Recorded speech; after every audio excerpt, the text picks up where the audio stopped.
I look at that fight, I think Khabib kicks his ass. I've always thought Khabib would kick his ass. I always thought Khabib would just go take him down and beat him up.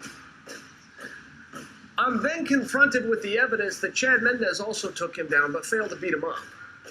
I'm also confronted with the evidence that I thought Jose Aldo would go out there and expose Conor and beat him up.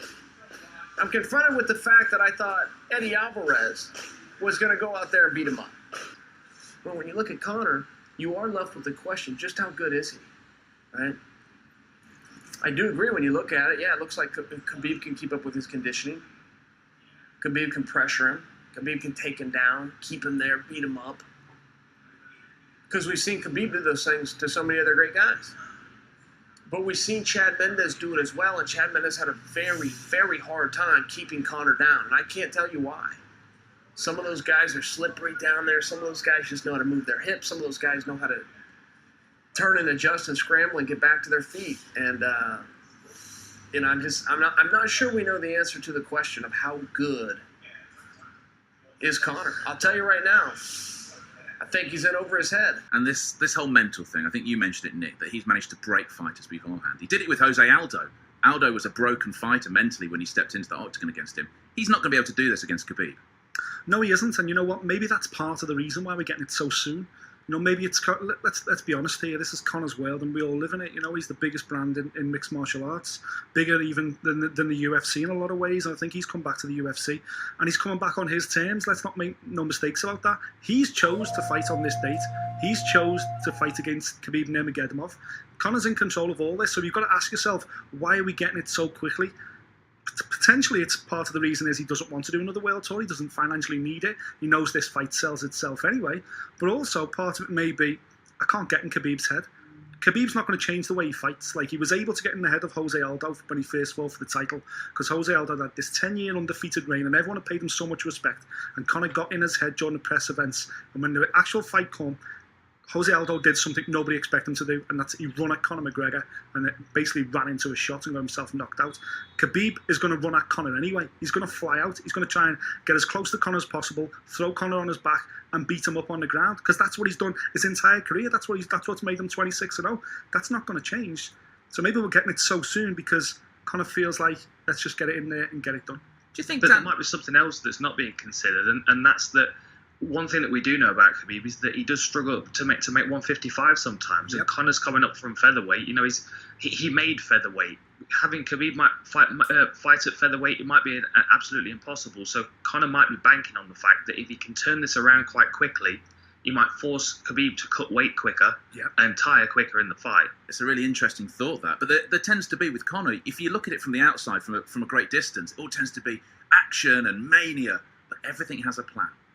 Of course, you know, it looks like chaos, but believe you me, you don't become as successful and as rich as he is without having something between your ears. He knows what he's doing. Everything is thought out. He's a very intelligent man, Conor. People don't give him enough credit. I think he gets the credit technically inside the octagon, but outside of it as well, he's shrewd as anything. You know, he owns numerous businesses now, and a lot of them he hasn't actually started himself, but he's used his fame, his popularity, and everything else to pull them businesses in. You know, it's like the UFC. You know, we heard last time he was talking about fighting in the UFC, he was saying, I don't want wages, I want shares. You know, and suddenly that's all gone quiet now. So something would suggest there that Conor McGregor may well be some kind of shareholder in this, because he's that big himself. Individually, as a brand, he's huge. And I think he will have approached this fight, as I say, he's chosen Khabib, he's chosen the date, he knows something we don't. And as speaking to his team around him, they think Khabib is primed and ready for Conor McGregor. I want to try and break down this fight in just a second. First, though, what's quite interesting, if you've watched any of the promotional material for UFC 229, the whole bus antics, the fact they took on this bus, which at the time, in the UFC's eyes, Dan's, was a disgrace to the sport, it's now a promotional tool. Yeah, but, you know, it's a part of the narrative. We can't avoid that. It's the same situation with John Jones and Cormier when they had that scuffle at in the lobby of the MGM. That's why we tune in. It's the same thing with Cody and TJ at the weekend.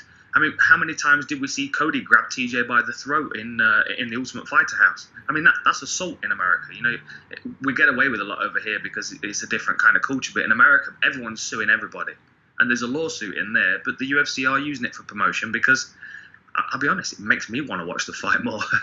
I like that drama. I like to see two guys genuinely not like each other. It's good to watch two competitors compete, but it's best to watch two fighters fight. This is sports entertainment at the end of the day, and it's all about the narrative, and that is part of the narrative, as Dan says. This is fight sports. It's been like this forever. It's not doing anything different here. The UFC haven't reinvented the rule book here. This has been going on for a long time. Lennox Lewis versus Mike Tyson. Part of the reason it sold so well is because of the scuffle they had on the stage. The fact that Tyson had bitten Evander Holyfield's ear, but his background was so bad, and Lennox was so pure and clean and lived with his mum and everything else. This is part of the narrative here. You've got this completely unconventional Dagestani monster that seems to have run through everybody. And then you've got this wild, maverick, multi-millionaire, eccentric in Conor McGregor as well. And these two worlds are colliding. And this is fight sport at the end of the day. You can't expect these guys to fight inside an octagon and go full throttle to finish each other and everything else, and not expect the monsters to sometimes go roaming in the streets.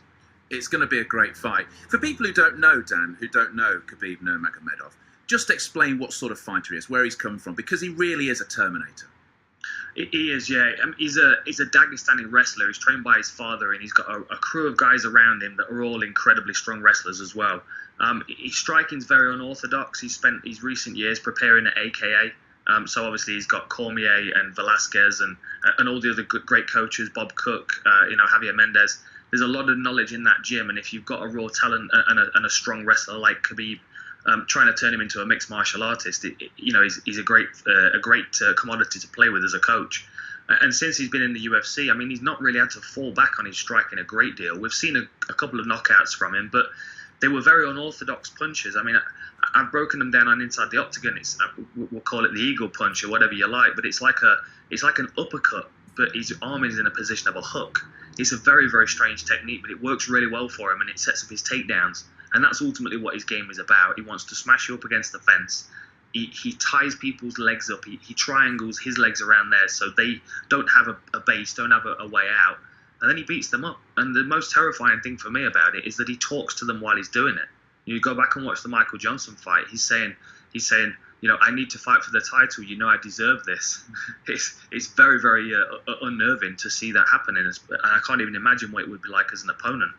So he's terrifying. And now because his English is getting better as well, he's even more intriguing because we're starting to get inside his head a bit more and learn about him as an individual. He's got a real character and he's got a lot of personality as well. Because a bit like Beyonce or Bono, we've just known him by this one name, this Khabib, this Dagestani.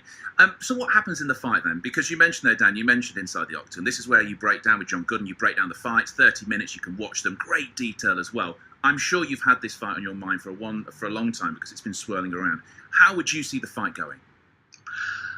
The first thing that we've got to think about is how Conor's going to approach this, because he knows Khabib's going to come forward. It's going to be difficult for Conor to push Khabib up against the fence like he has done everybody else, and that's where he usually lines people up for the power left hand.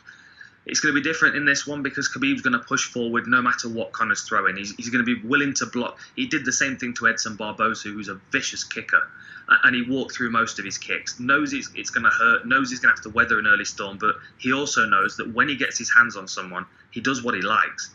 And because he's still unbeaten, it's never been proven any different to him. No one's ever really caught him with a good shot and put him down. We saw him hurting in the Michael Johnson fight, but Khabib's main vulnerability for me in this fight is that he's got no footwork. He only knows forward. There's no idea of cutting off the octagon until he's actually got his hands on someone. So that's where Conor gets into this fight. He's very intelligent, like Nick said. He's going to be good at circling off and walking Khabib onto that left hand. I think this is going to be a very different version of Conor than we've ever seen. I think we're going to see a lot more lateral movement and more footwork. I think he's going to come in slightly lighter and better conditioned. And I think he's going to expect to be taken down at least a couple of times. But, going back to the point I made earlier, the quick turnaround of this fight to me tells me that he's thinking if he can get Khabib to be mainly focused on his weight cut for the fight and overconfident that he's going to be able to do what he always does, then Conor can predict what he's going to do when he actually gets in there and then set him up. And I think that, whether in an early storm is likely for Conor, I think he's probably going to have to maybe even get out the first round, get back to his feet a couple of times. But I think he'll find a place for that left hand at some point, maybe late second, early third. And I think Khabib will walk onto it. And we've seen him slow down in the Al Iaquinta fight. First time we've seen him do 5 rounds. he did slow down. You know, there were points where you start thinking to yourself, if he was fighting Conor here and there was that sharp left hand in the toolbox, he'd be in trouble. There's certain fights from Nurmagomedov's UFC tenure that I look back on and I take, you know, a lot of signs from where I kind of think, you know what he's going to do. He can't change his game plan because it's 1 in 26 straight fights, so he isn't going to change. He's going to come in with exactly the same momentum. But you look at the performances against Michael Johnson, and as Dan said there, against Al Quinta last time out, they're the fights I really analyse because they're the fights where he was getting tagged frequently as well. And, you know, especially in the last fight, I'm kind of looking at that thinking, if that's Conor McGregor in there, he can finish this fight. He's carries way more power than Al Quinta. He's far more ruthless than him as well. He picks his shots so much better. Right here, right now, we can say categorically what Khabib is going to do because he does it in every fight. But we can't say that about Conor. We've seen 3 or 4 different versions of Conor already in the UFC. And as Dan says, I think we'll see an even better version again here against Khabib. I keep coming back to the fact that this is Conor's world. He wants this fight. This is his legacy fight. He knows what this means. And the fact that he's jumped straight back in after pretty much a 2-year hiatus with a guy that everybody's terrified of means that Conor and his team see chinks, probably the same chinks that we see. And I'm with Dan. I see this going the same way as the Chad Mendes fight, and anyone that's seen that knows that Conor got put on his back by a wrestler. He got grounded out a little bit in the first round, but then he got back to his feet. And listen, the start of every round stands on your feet. And as long as this fight's on its feet, it's in Conor's world. And I think soon enough, he'll land the shot and Khabib will be over.